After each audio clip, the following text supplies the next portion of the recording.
আজকে রান্না করে দেখাবো মিষ্টি কুমড়া দিয়ে মাছের ঝোলের দারুণ স্বাদের একটি রেসিপি। এটি খুব সহজেই রান্না করা যায় আর খেতেও হয় অনেক সুস্বাদু। আশা করছি রেসিপিটি তোমাদের ভীষণ পছন্দ হবে। তো ফ্রেন্ডস, আমি তৃপ্তি আর তোমরা দেখছো তৃপ্তির রসোই ঘর। তাহলে চলো আর দেরি না করে রান্নাটা শুরু করে দিই। রেসিপিটি সম্পূর্ণ জানতে স্কিপ না করে পুরো ভিডিওটির সাথেই থাকো। প্রথমেই তরকারিতে যে মাছগুলো দিব সেগুলোকে ধুয়ে পরিষ্কার করে নিয়েছি। এখন হাফ চা চামচ লবণ এবং হাফ চা চামচ হলুদের গুঁড়ি দিয়ে এগুলোকে ভালোভাবে মাখিয়ে নিব, যাতে করে লবণ এবং হলুদের গুঁড়িগুলো মাছের গায়ে ভালোভাবে লেগে যায়। মাখানো হয়ে গেলে এগুলোকে সাইডে রেখে দিব। আর একটি বাটিতে কিছু মশলা গুলিয়ে নিব। সেজন্য বাটিতে নিয়ে নিচ্ছি 1 চা চামচ জিরার গুঁড়া, 1 চা চামচ হলুদের গুঁড়া, 1 চা চামচ মরিচের গুঁড়া আর 1.5 চা চামচ মতো লবণ। এখন অল্প করে জল দিয়ে এই মশলাগুলোকে ভালোভাবে গুলিয়ে নিব। এভাবে মশলাটা গুলিয়ে রাখলে মশলাগুলো নরম হয়ে এর থিকনেসটা ভালো হয়। এখন এগুলোকে সাইডে রেখে দিয়ে চুলায় একটি কড়াই বসিয়ে দিব। আর কড়াইয়ে দিয়ে দিব অল্প করে সরিষার তেল। তোমরা চাইলে এখানে সয়াবিন তেলও দিতে পারবে। এখানে তেলটা ভালোভাবে গরম হলে আমি একে একে মাছগুলো দিয়ে দিচ্ছি। একবারে সবগুলো মাছ ভাজা যাবে না, সেজন্য আমি দুইবারে এগুলোকে ভেজে নিব। এখানে একটি টিপস বলি, মাছগুলো ভাজার সময়টাতে চুলার আগুনটি সম্পূর্ণ হাই ফ্লেমে রাখতে হবে। এতে করে মাছগুলো উপরে লাল মতো হয়ে ভাজি হয়ে যাবে, কিন্তু ভিতরে নরম থাকবে। এই মাছটা পরবর্তীতে খেতে অনেক সফট লাগবে। মাছের এক পিঠ ভাজি হয়ে গেলে এগুলোকে আমি উল্টিয়ে দিয়েছি। বারবার মাছগুলোকে উল্টানো যাবে না। এক পিঠ ভাজি হয়ে গেলেই এরপর উল্টিয়ে দিতে হবে।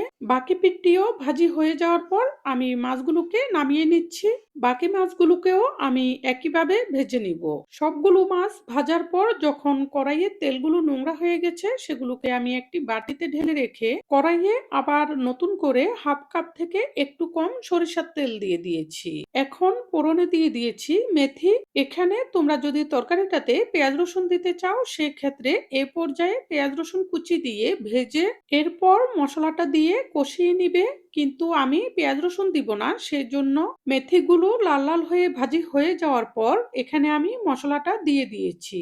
এখন এই মশলাটাকে ভালোভাবে কষিয়ে নিব। মশলাটাকে ভালোভাবে কষানোর উপরেই কিন্তু তরকারির স্বাদটা বেশিরভাগটাই নির্ভর করে।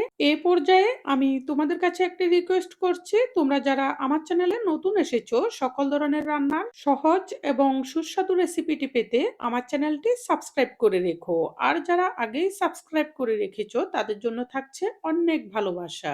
মশলাগুলো ভালোভাবে কষিয়ে নেওয়ার পর যখন তেলটা উপরে উঠে আসবে এ পর্যায়ে কেটে রাখা মিষ্টি কুমড়াগুলো দিয়ে দিব। এখানে এগুলোকে আমি একটু বড় বড় করে কেটে নিয়েছি। তোমরা চাইলে তোমাদের পছন্দ অনুযায়ী শেপে কেটে নিতে পারো। মিষ্টি কুমড়াগুলোকে মশলার সাথে নেড়ে চেড়ে ভালোভাবে মিশিয়ে নেওয়ার পর এখন আমি এগুলোকে ঢাকনা দিয়ে দিব।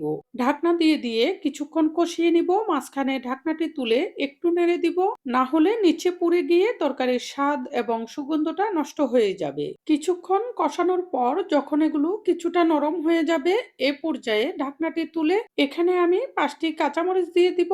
এরপর একটু নেড়েচেড়ে এগুলোকে সেদ্ধ করার জন্য অল্প করে জল দিয়ে দিব। জল দেওয়ার পর এগুলো ফুটে উঠলে ঢাকনা দিয়ে দিব। ঢাকনা দিয়ে চুলার আগুনটি ডিম করে 20 মিনিট মতো বসিয়ে রাখবো। এখানে মিষ্টি কুমড়াগুলোকে আমি পুরোপুরি সিদ্ধ করব না, 80% মতো সেদ্ধ করব, কারণ এগুলো মাছের সাথেও কিছুটা সেদ্ধ হবে। এই পর্যায়ে সম্পূর্ণ সেদ্ধ করে ফেললে পরবর্তীতে কুমড়াগুলো একদম ভেঙে যাবে। 80% মতো সেদ্ধ হয়ে গেলে আমি ঢাকনাটি তুলে নিব। আর এখানে ঝোলের জন্য পরিমাণ মতো জল দিয়ে দিব। জলটা অবশ্যই কুসুম গরম দিলে ভালো হবে। জল দেওয়ার পর আমি মাছগুলোকে একে একে বসিয়ে দিচ্ছি। এখন আলতো হাতে নেড়ে মাছগুলোকে তরকারির সাথে মিশিয়ে দিব। এই পর্যায়ে একটু সাবধানে নাড়তে হবে, না হলে বেশি নাড়াচাড়া করলে মিষ্টি কুমড়াগুলো ভেঙে যাবে। এগুলোকে মিশিয়ে দেওয়ার পর এখন ফুটে ওঠার জন্য অপেক্ষা করব। একটু ফুটে উঠলেই এগুলোকে ঢাকনা দিয়ে দিব। আর চুলার আগুনটি ডিম করে 5 মিনিট মতো এভাবে বসিয়ে রাখবো। এতে করে মাছগুলো সুন্দরভাবে সেদ্ধ হয়ে যাবে। এরপর ঢাকনাটি তুলে নিব। আর চুলার আগুনটি বাড়িয়ে দিয়ে এগুলোকে একটু টকবক করে ফুটতে দিয়ে এরপর উপরে ছড়িয়ে দিব কিছু ধনেপাতা কুচি। এখানে আমি বেশ কিছুটা ধনেপাতা কুচি ছড়িয়ে দিচ্ছি। তোমরা তোমাদের পছন্দ অনুযায়ী ধনেপাতা কুচিটাকে বাড়িয়ে কমিয়ে দিতে পারো। ধনেপাতা কুচিটা দেওয়ার পর এগুলোকে একটু নেড়ে দিব। এরপর একটু ফুটে উঠলেই চুলার আগুনটি নিভিয়ে দিব।